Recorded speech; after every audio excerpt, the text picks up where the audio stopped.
Today we'll be looking at opportunities and challenges for the Ugandan youth in the year 2025. Now we know our country has a huge youthful population. With this comes challenges and opportunities. There are a number of times we've had people talking about how we have a challenge of unemployment, but in other spaces we actually told the youthful population is very important in terms of having a good market. But what kind of youth are we talking about? Are they the youth that are able to spend, looking at the economy and how they fit in? So today I have two youthful leaders in their own regard to share their opinion about what awaits the youth of this country in this year, the opportunities and challenges, as we continue reflecting on what the year 2025 actually holds for our country, Uganda. Let me introduce my guests. Mr. Louis Namwanja Kizito. He's a lawyer specializing in handling financial and commercial and tax disputes. Good evening, sir. Thank you very much for joining us. Welcome. Thank you for the invitation, as always. Mr. Alexander Kyokujuka, entrepreneur and aspiring politician from Ndorwa, that is in Kabale district. He comes from the NRM party. Good evening, sir. Thank you very much for joining us. Thank you so much, Lukwago. Good evening, dear listeners. Right, but before we go deeper into our topic of discussion today, we, got this sad news about the sudden passing of one of the youthful leaders in our country. Mohamed Segirinya was being the MP for Kawempe North. He passed on from Lubaga Hospital, having battled illness for quite some time. He was 37 years of age. And let me just hear from you. I'll begin with you, Alexander. What would you say about the late Honorable Segirinya? Someone who should be in your age bracket, if I may say. Thank you so much, Anderson. I know when you say that someone who is in my age bracket, some people may think that maybe I'm a very old man. I'm only 35 years of age. And like I said, Segirinya was 37. 37, yeah. So it's a bit unfortunate that our generation has lost such a young man. In his own right, very passionate about the ideals that he believed in, very energetic, and really someone who really fought with all he had, really for those that he thought he was responsible for. And very unfortunate that we lose such a young man. And I think that it should be a lesson to most of us who have what we can do to impact on society. That at 37, Segirinya has left a mark. It is possible that we have very many 37-year-olds in this country who are still in their comfort zones. They don't think that the affairs of this country are their business. They don't think that it is something sensible to fight for those ideals they believe in. I think it's high time that we appreciate that our youthful time should be time for creating a mark. And in these things that we are doing, it doesn't matter how old you are, for as long as you have a brain that works and you have the wisdom that can differentiate between wrong and right, you should really step up and do something for your community. We only pray for his soul to rest in eternal peace. Only that he mentioned that we shouldn't pray for his soul to rest in eternal peace, but we should pray for his soul to fight on. You said fight hard, Mr. Update. Yes, so Mr. Update, please fight hard and fight on. All right. Louis? For me, I'm going to start with an Abraham Lincoln quotation, where I'm just trying to prove a point that in this country, when you're young, you're seen as useless. Okay, not useless, but you can't do much. Abraham Lincoln said, and I think Segirinya is one of the person who exemplifies this much better. It's not the years in the life that count, but the life in the years. So the life in the years of Segirinya short time, a lot has happened in his time. So we have a big impact. So yeah, he's very much a creature of the politics of the day, populism. But well, he succeeded at it. And for me, the most memorable thing I know about, or I remember about him, is the ability to charm audiences, even when he has nothing much to say, but he would charm the audience. So yeah, Charisma. He was fairly charismatic, I should say. So yeah, I think we have really lost someone who was very happy, very lively, and the politics of the day, I think, vindicates us when we say we will miss someone like him. All right. Well, good enough. We are also talking about issues to do with the young people, the challenges and opportunities that come this particular year. You come from that background of youth leadership, having that was university way days. back in university days, and still as a young person, came into legal practice. Now you knock around so many tables and doors that only keep on Ministry of opening. Finance and Bank of Uganda. Those are huge doors in terms of the pedigree of young people in our country. How's the year begun for you, Louis? The year has started off. It's premature to make a judgment, but the year has started off. It is, the politics now. The politics has set the trend. So now that we're going to be in a very political year, the year has started off in a very political way. The economics we are yet to determine and see how far it will go. But I'm praying and that the year actually goes on and unfolds in a much better way. But it's too early to say. But we should expect the best. That's what I should actually say for now. It's a promising time. And you, Alexander, how has the year begun for you?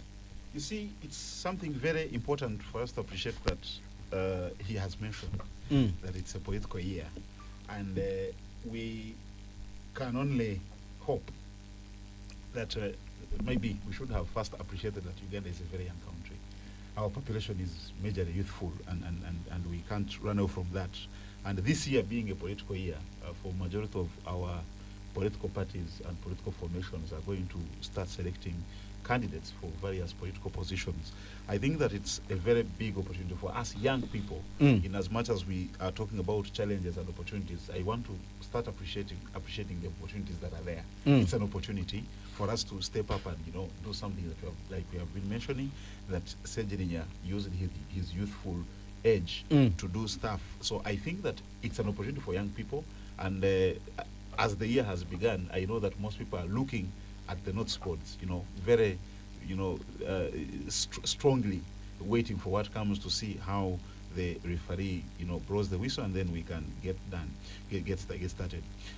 I also would think that it's important for us to appreciate that Uganda, where we are, my friend was talking about the politics of the day. I think it's a year that people should look at the history of this country and appreciate the present and get concerned about the future, because when you start seeing young people like Sejirinya dying, at that age, when they still had so much to do for society, it goes without saying that young people needed to appreciate those realities, but also as we trade in this business, we trade carefully so that then we don't fall in the mud.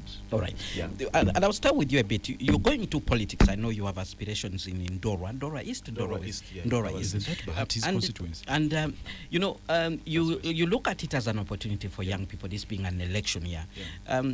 As a young person, why do you think it's important for you to actually get involved in the politics of the day? And what do you think are the opportunities there and the challenges that a young person who is aspiring to get into elective office is likely to contend with? Yeah.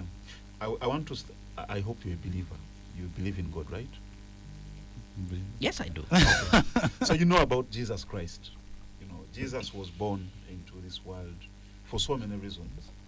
And at a very young age, he started, shaking the tables and challenging the status quo. And at the age of 33, he left this world and went back to his creator or his father, the way we believe. And today, Jesus Christ is the most followed teacher that has ever lived in this world. At the age of 33, he was able to create what we believe in today, that sometimes we believe in it actually without questioning. I therefore believe that as a young person, given that I have gone to school, given that I have done a lot of things in the private sector, in the civil society sector, in public service, in all those things, I have gathered a lot of skills. And when I say I am talking about me sort of as a flag bearer for young people in this country. They have gathered skills, they have competencies, experiences, they have challenged the thoughts that were there, put there by the old people. And I think that it's only in order if young people use those skills and step up to make sure they take part in the decisions that affect this country.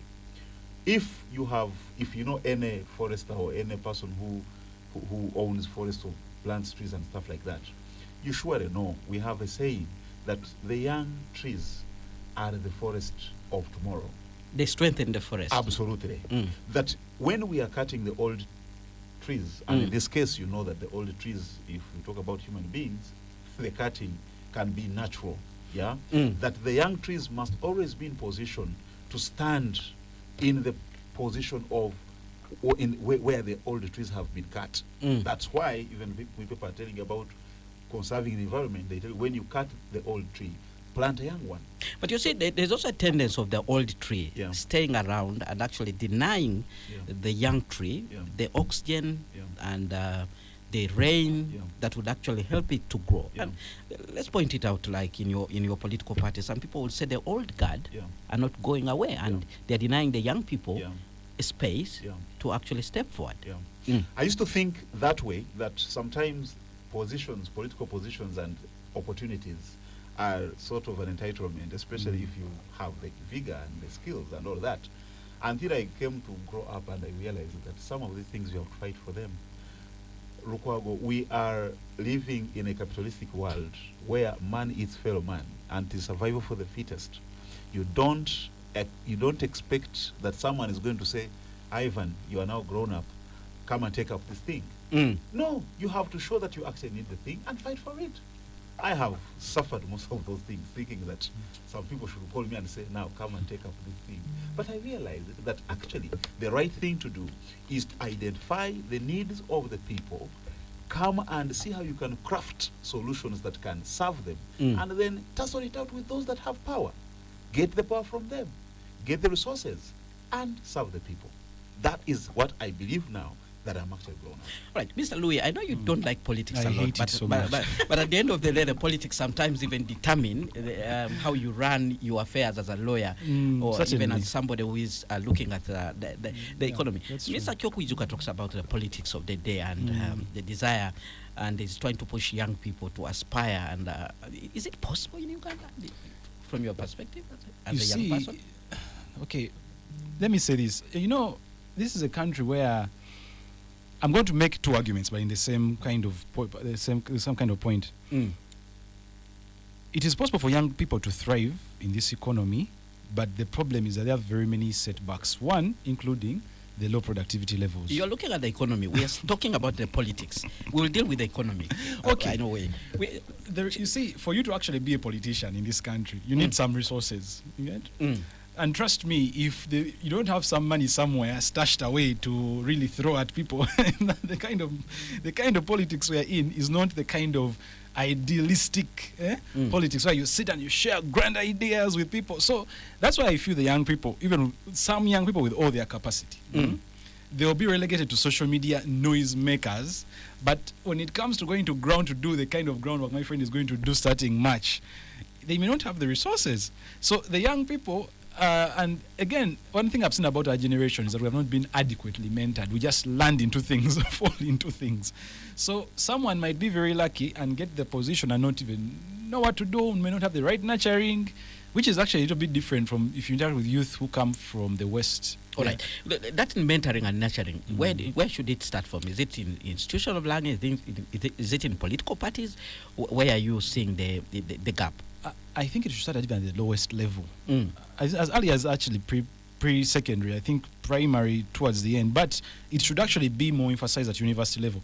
Unfortunately, these days they are detaching our universities from the politics. You see some universities as such are even banning political parties. They are curtailing the kind of expression we had back in the day. So I think we're entering a phase where if we are not kind of careful, we may get a generation which is just hollow. But it is possible for a young person to thrive in politics. Unfortunately, most young people may not have garnered the adequate resources to throw at people as they're going out there to campaign. So it is a big setback. In this country, you just need the money to actually make it into politics. Alexander, how much have you set aside? There's some reports that have suggested that if you do not have between 300 and 500 especially in these shillings, constituencies, 1 billion. Don't waste time running for a seat in parliament. If you don't have 300 million to 500 million, don't waste in Western time. Uganda, it can even be a But billion. you see, there are people who are there. What does that mean for a young person aspiring for positions of leadership? I think that with all due respect, I know for sure that there are people who are in parliament today, and we can't have evidence that they had the 500 billion. You tell me one. There are so many. Okay, at least two. Well, I don't think that Sejirinya had 5 All right, there are some constituencies where the Absolutely. politics of the day, the wave, But also I can tell and you the from- issues and the but- issues that you stand yeah, for. but also I can tell determine you, from your chances. from a point of experience now, because Mm. I've been doing this since 2021. Mm. I sure know that some things are promoted by those that think they have money, and they use it to threaten you from coming up. Number two, they use it to create an impression in the masses that without this much money, you can't manage the things. So that then the masses will start looking at young people like us as if we are incapable, since there is no evidence or traces that we maybe have amassed a lot of money. But I also know that Uganda is not an island. Uganda is operating in a world where some of these things have happened, and we also know that even here in this country, some people came to salvage this country when they had only were they 7? But that those times were different. Yes, and today is also It's different, all but the commercialized. concept is still the same. That I know that if you go to the people today, they have started appreciating that receiving a handout from a politician when they are aspiring, and then they suffer for the 5 years without services, without good leadership, without good representation, and all those things, they have started appreciating that it is high time they went back to valuing their voice, which is the vote. So, our approach today, as who do not have the 500 millions, is that number one, we try to create, the awareness, so that people appreciate that, yes, I can come and give you, some bit of handouts now, then you vote for me, and I'll go into slumber for 5 years, I'll come back, you do the same, and at the end of the day, 10 years, 20 years, there is nothing that evidences good leadership on ground. We hope, and we are very confident, that as a generation, our generation is going to put aside some of these, these misleading, approaches, so that the people, even if we don't achieve it now, but at least we know that the future generations will find a better arrangement where people are elected into power out of meritocracy, and they can go ahead and serve and lead people, and that is the only way we shall ensure that this country, gets sustainable development. Louis. You see, for me, I think we should not only look at leadership in the political lens. We also have leadership. I've been dealing with, I don't even want to say this on radio, but I've been dealing with people at some technocrats, some ministries, some government departments. You can even tell that you may be technically gifted, but then the leadership is lacking. So that's why you see most of our institutions lack what you would call institutional leadership. Now, for instance, I will tell you from experience. Recently, you had the minister Amos Lugovi just a few days ago. He was in Parliament saying, this cryptocurrency thing, we're going to come up with laws and regulations. But for some of us, we have been actually going there on ground and telling some of these government departments, Ministry of Finance, Capital Markets, and all those financial sector regulators, that you need to be more forward thinking. Yeah? So you have to be ahead of the curve, follow the curve. So we are a country which has a leadership crisis, not even just politically, but even these technical roles that are supposed to perform, and may not even just be government, even in the private sector. So I think what we need, and what we need to do more, is not just look at leadership in the angle of the politicians and the youth people who are coming up in that side, but we also need vision and leadership of young people who are also being given a chance to be in URA, government parastatals, and yes. And you raised a very important issue of grooming and, allowing young people spaces to perform certain things. And you've linked us very well to the economy. So when we return, we'll be looking at how this economy can actually work for young people. But let's go for a break now. We expect comments to come in from the listener via the WhatsApp line 0703 090 090. Stay tuned, Radio 1 FM 90 Spectrum continues after that. Thank you so much for staying with us on Spectrum, live on Radio 1 FM 90. Today we are looking at the opportunities and challenges for the Ugandan youth in the year 2025, and I'm speaking to two young leaders here in studio, Mr. Louis Namwanja Kizito, lawyer specializing in handling financial, commercial, and tax disputes. He's also someone who likes to comment a lot about the economy. Mr. Alexander Kyokwijuka, entrepreneur, inspiring politician from Ndorwa, that is in Kabale district, is coming from the NRM party. Now, Louis Kizito, the economy and the young people. One of the key highlights when you talk about the economy are young people. Young people want to start up,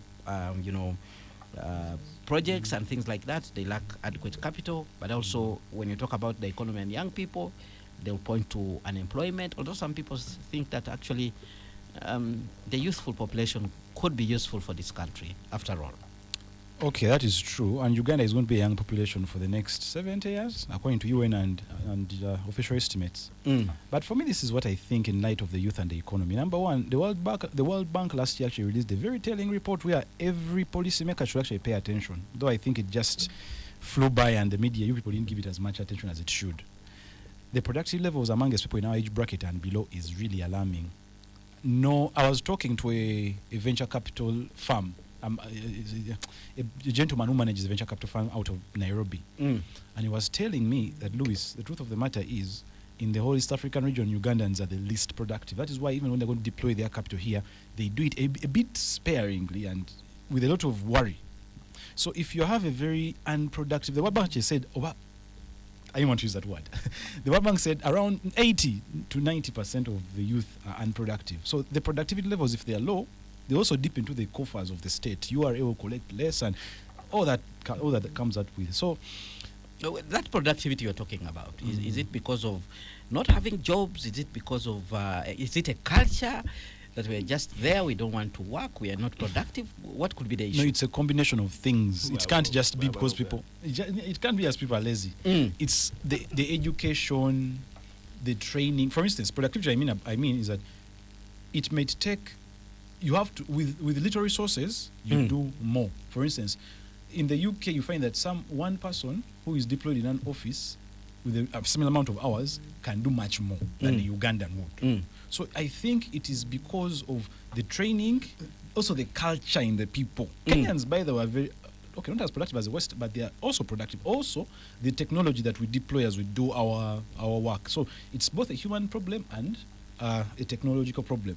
So what we need to do is we have to create, actually as early as schooling days, we should teach people about productivity, how you can do, how to behave, how to do. That is very important. And I think when you listen to people in our age bracket, you realize that there's a big problem there. So that's the issue. That's the productivity issue. You remind me of someone who wrote a book that actually says they don't teach that at the university. Oh, Dr. Ruweza. Very fantastic book. If you, I read it. But the truth of the matter, are they teaching that in our universities? Our university education is also not fit or for in our purpose. schools. No, they are not. You see, now productivity goes hand in hand with how you educate the people. Sometimes we spend too long in universities for no reason, or in schools for no reason. That also hits into our productivity.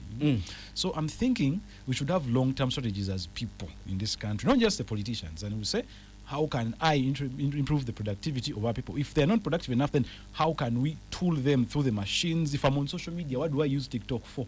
People on TikTok just wiggling there, you know what, they're wiggling all the time. No, nothing good there. So for me, I'm thinking that what we need to do, especially in the economy, the cost of capital is also high. And why? Because I think the banks, when you talk of agriculture financing, I think there was a conference today. It is not, they see agriculture as some sort of risk that they cannot take on. And when government even comes in, the program is a bit politicized. So I'm thinking what we should do and what we should aim at moving forward, and this year I think even moving forward, is how can we, number one, improve productivity levels. Two, access to capital. If at all we have a reputation in the region as the least productive generation, that is going to actually hamper the amount of investors and the quality of investors we will get. And that means we are going to suffer from a demographic youth collapse or curse. All right. Let's hear from you, Kyokwijuka, the youth and the economy. Thank you. My brother has done a very good job, highlighting some of the key challenges that young people are facing in this country, especially if we're actually saying that young people are very critical in their efforts to cause sustainable development in this country. But let's not forget that there are some underlying challenges which may not have even been created by the youth themselves, things like unemployment. We still have very many young people out of gainful, employment, bracket. You mentioned rightly that we have limited access to capital. Young people that want to, do business, this and that. The access itself is limited, but also even when you access it, it is still costly. I also think that we still have a very big problem with inadequate skills and training. Even when my friend has mentioned that we spend too long in school, I think that majority of our young people don't let the school go through them. They just go through the school. But even our schooling system is weird. Yes. So there's still that problem. There is also a problem of corruption, Anderson. If I don't talk about it, then I will not be being realistic, especially to the young people of this country. There's inequality that is caused by social classes and stuff like that. It is very possible today you go to look for a job and you find that Taken Kono who is more important than Taken Kono how. Then my brother has been trying to describe something that I usually want to refer to as a very weird and very bad mindset, which literally influences all these other behaviors. And at the end of the day, you find, someone who is, has appreciated stuff but cannot do a number of things.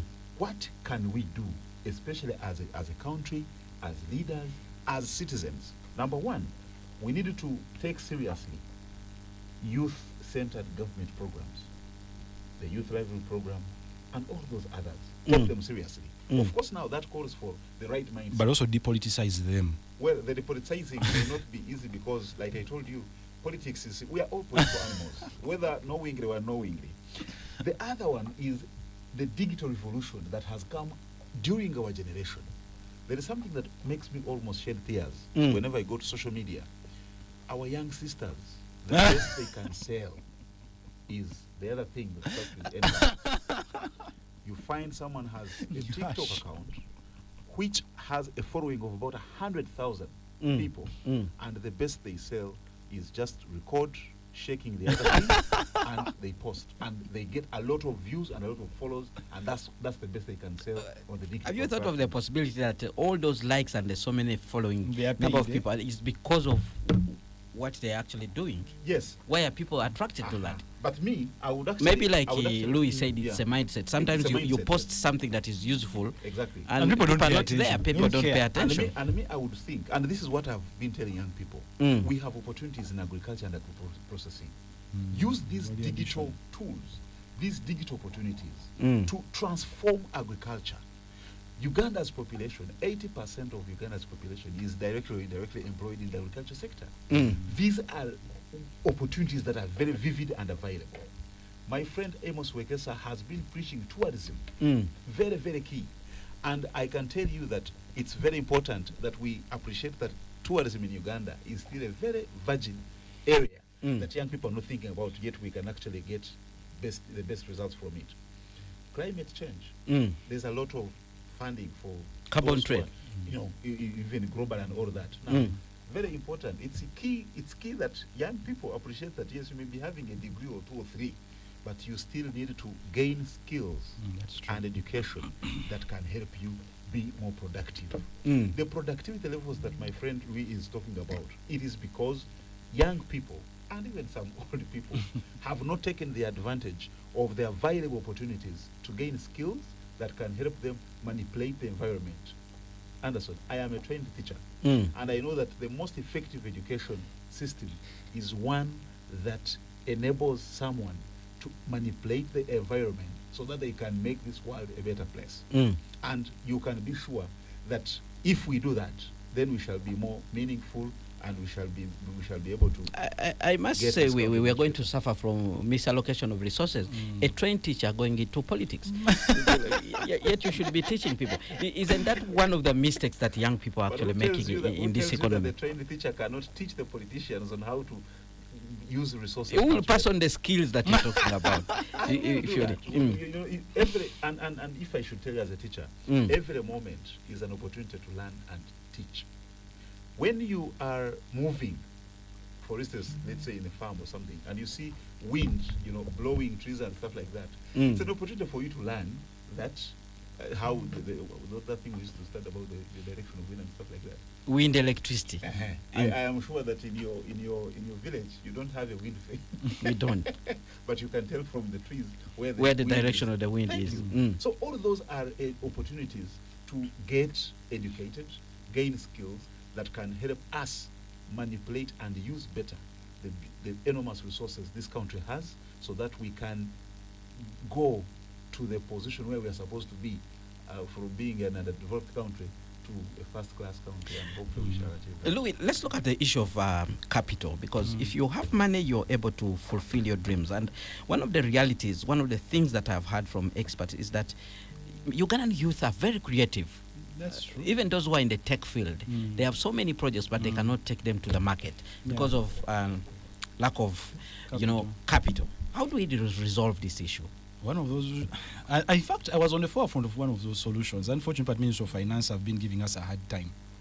But okay, let me just lay it out. You see, What was Uganda- the solution? Of course, we talked to Honorable Naveta. We drafted the private members bill to make sure the capital markets are better regulated, so that a young person can easily dip their hands into capital markets. The problem we have in Uganda is that most of our money is coming from money lenders and banks. Actually, banks, not even money lenders, get it from banks. Now, when you have a lopsided financial system where 99% of your capital to do business comes from banks, which are short-term lenders, it means you're going to run into technically what they call a liquidity mismatch, where you need money just to long-term money, but then you're borrowing on short-term basis, on short-term terms, if I can use that word. You have to pay back even before you break even. Exactly. And it's very expensive. Exactly. Now, most of the tech people we're talking about, Uganda actually can be a very good destination for venture capital to fund these tech startups, these high-growth businesses, if at all we have a better way of regulating these venture capital funds as an alternative avenue to finance those businesses. Unfortunately, when you look at how they are regulated right now, we have been telling the Capital Markets Authority, you're doing it wrongly. That is why most of them are not domiciling their operations in Uganda. But because you are young, because you are seen to be fighting wars, well, they look at you as someone who is in the choir singing with the rest of the people. So I'm thinking cost of capital is high, but it goes into how our financial system is structured. Number one, the banks are more comfortable lending government, treasury bills, and the appetite for government to lend. So it crowds out everyone else. And even the alternatives that would have been there are badly regulated. But notwithstanding, there are very many youth. I know some of them have even structured their contracts that have raised this capital, but it comes from abroad. It comes from abroad. The venture capital we're talking about, it comes from abroad, and these people give the Ugandans money. Unfortunately, they don't have tax incentives. They fall into all sorts of bad regulation. Actually, Bank of Uganda is badly regulating youth, what you would call a youth enterprise sector like fintech. There are days where I've put applications in Bank of Uganda for a fintech for youth to go into what they call the sandbox. And that can actually create more employment. There are 3 companies whose applications I put in BOU, and the founders gave up because the Bank of Uganda don't understand something called open banking, you can imagine. So the gentleman just left and went back to Nigeria. But he would have actually employed and even made Uganda a fintech hub. But now Nairobi is taking most of those avenues. So I'm thinking we need a conversation. We need a holistic conversation on cost of capital, and even when the capital is there, how can these youth businesses really thrive? One of my recommendations was create something called a seed enterprise investment scheme, where you just don't only give tax reliefs to youth, but their adequate training, URA treats them in a better way. Even when they get capital, how which robust taxes, maybe capital gains, income tax, VAT. But in Uganda, if you start a business today, trust me, URA is going to burden you the same way it's burdening MTN, which is bad for the growth of these businesses. So for me, and I'll conclude by this, on this same point, one other problem the youth are suffering from is we have a housing crisis in this country, and it's not being talked enough. The cost of housing is too high, and even the number of housing units are being put up by the private, because government is not into this thing anymore. Recently, I had government just talk about it. I think the Minister of Housing, the Minister that deals with housing, I'm forgetting what its full name is. They just talked about housing and urban development. Yes, they're talking about just housing and doing something there. But we're not seeing enough government investment in housing. That is why rent is very high. Actually, most of the money we get when you're from campus, you spend it literally renting somewhere, and even the units are not really enough. And we're having an urban sprawl. The rural economy collapsed literally. So everyone is coming from wherever they're coming from, Kampala and urban centers. So if we do not solve this challenge, it's going to be a real security threat. So, for me, I'm thinking the government should look into the housing crisis and how to create public-private partnerships and create houses where if I'm out of campus, at least there are some housing units you can get to. But right now in the city and in Uganda, it's just so bad for young people. Kokwijuka, your quick take on the issue of capital for young people to unlock their potential. Louis has shared extensively on what he thinks needs to be done. One of his arguments is that you can't rely on commercial banks, which are short-term lenders. Well, should we think about money lenders? Those ones are even worse. Well, I think that, number one, the young people needed to appreciate that the future of this country is in their hands. And sometimes, even when we are advocating for policies that work for the young people, they also need to take it upon themselves to think out creatively some of those sources of capital that they can use without really, surrendering themselves into the hands of the commercial banks that devour them. I also think that there are alternative, means of mobilizing capital, like family, yeah. But that's not sustainable. I'm sure that if you have, but that is if you have rich family members. If you are from a poor background. Can you suggest that in the context of Uganda? It can be hard. But I've also seen my friend talked about Kenya a little bit, a few minutes ago. I think that the Kenyans have advanced and done well in mobilizing, in collectively mobilizing resources through circles and cooperative society and stuff like that. There are many young people that definitely are working and they earn monthly. I think that with the right mindset, young people can actually come together and raise resources, raise capital by saving together, collectively as a group. That is if you have actually a goal that you're saving for, because you want maybe to say, let us save money for 5-10 years, so that in 10 years we have saved maybe 10 billion. I'm just using the figure. And then we can do A, B, C, and D. And because the idea is that the money that you can't mobilize alone, you can easily mobilize it better if you work together with the team and stuff like that.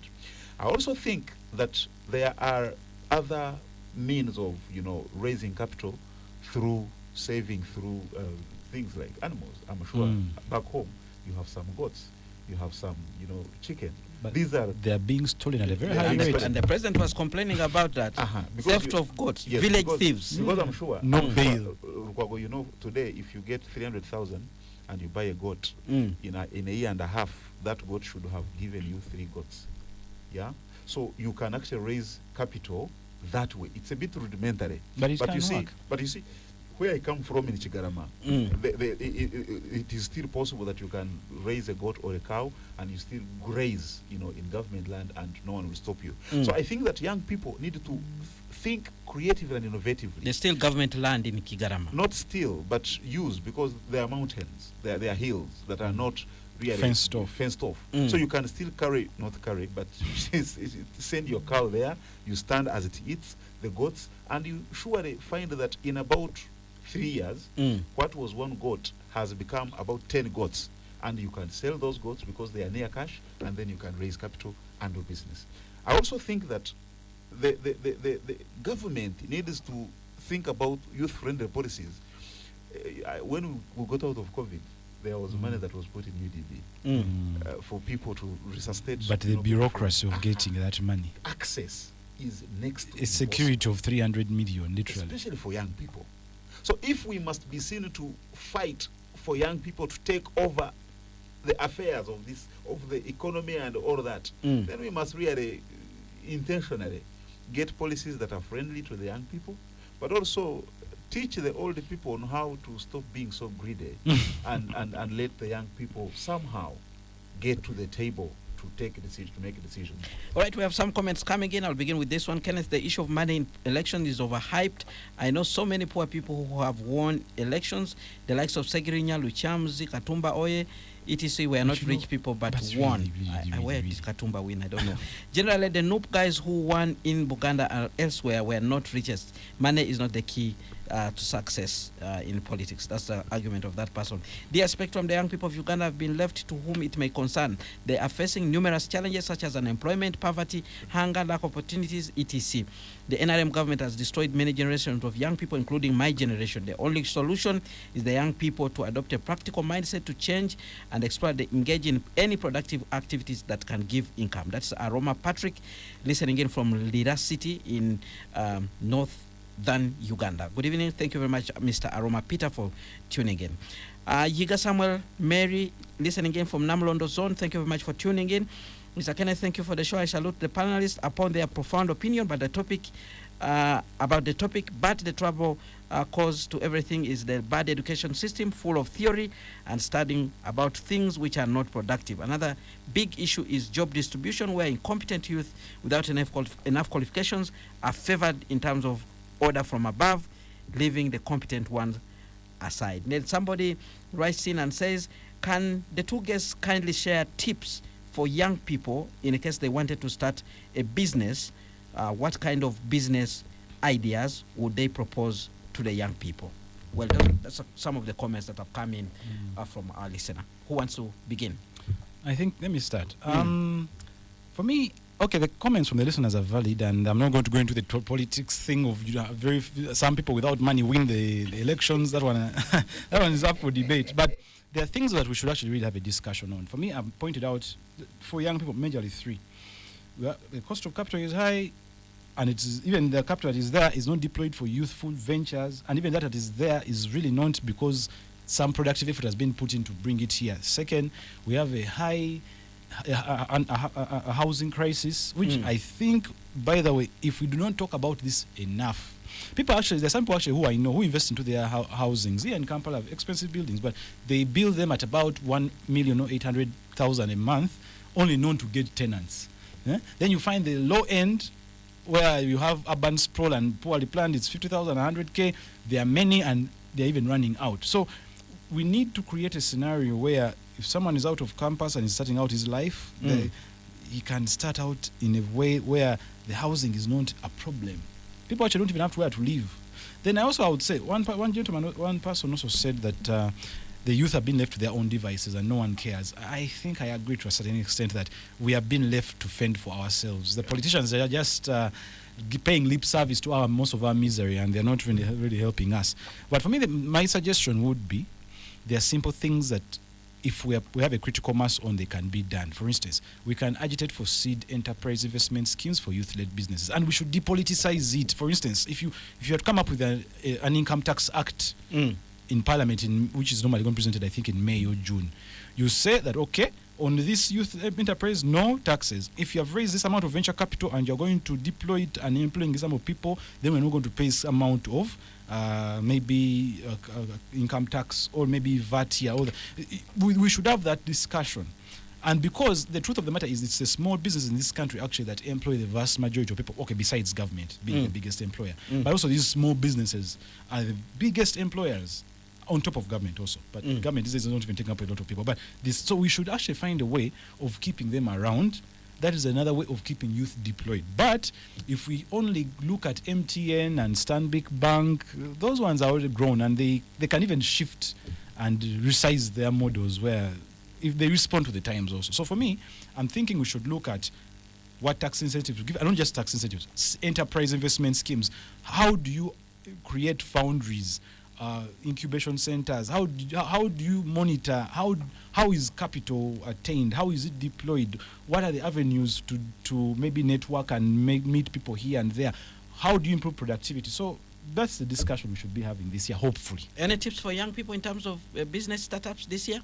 Business startups, what I'm thinking is, any tips I can give is, it depends on the kind of business. But if it is a fintech business, you should prepare to get good lawyers so that you may battle with regulators. Very quickly, your responses to some of these comments in a few minutes, and your tips to the young people. Thank you so much, Kenneth.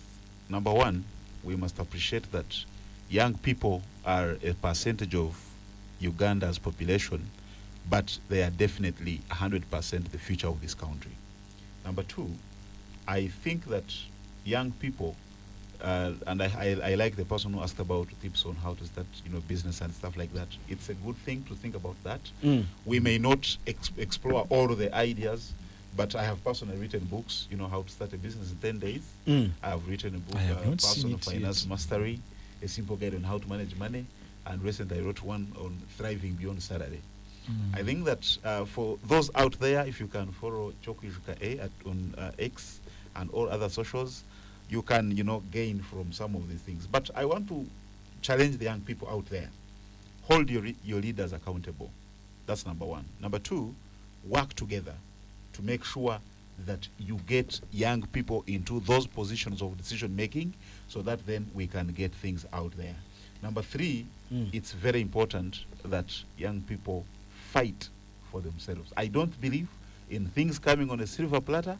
Please, young people out there, fight, especially those that love this country. I thank you so much. With that, we come to the end of Spectrum. I must thank you, dear gentlemen, for making time to be here to share your perspectives on what awaits young people in this year 2025. Thank you very much, dear listeners, for tuning in, but also sharing your views, which helped us to shape the discussion here in studio.